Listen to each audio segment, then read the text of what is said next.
Hi everyone, today let's talk about Boolean operators. Those are and, or, and not, and they're a good way to talk to the library databases. Talking to search boxes, we all have to do it. We talk to the search box in Amazon to shop, Google to find things, YouTube to watch videos.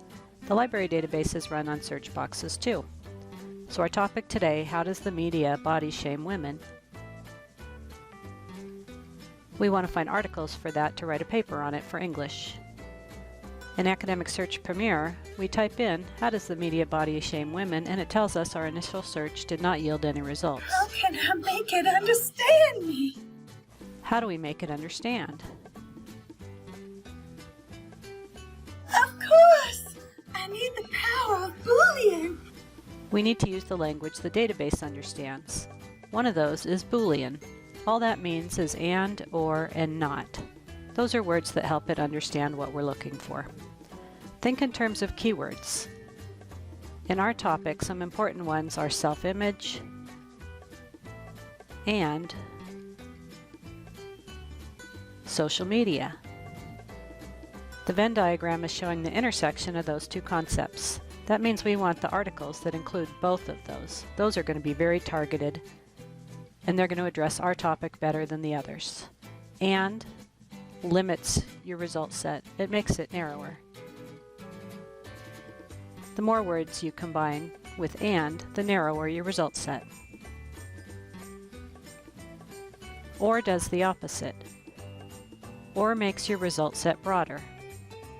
We might say, give us articles that include the terms females or the term girls. Those are similar keywords, so it tells the database we don't care which keyword the author used. But they had to use one of them. Not is another Boolean operator. We'll talk about that another day.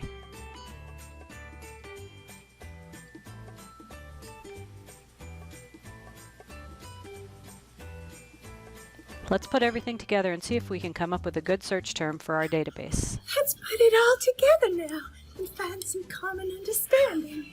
I've got a paper due tomorrow. So in Academic Search Premier, we're going to make a search Girls? string that says girls or females Very good. and And self-image self-image. and social media. Social Those are the key media. concepts in our topic. This tells the database, give us articles that have all three of those things, either girls or females, and self-image and social media. That's a good targeted result set for our paper.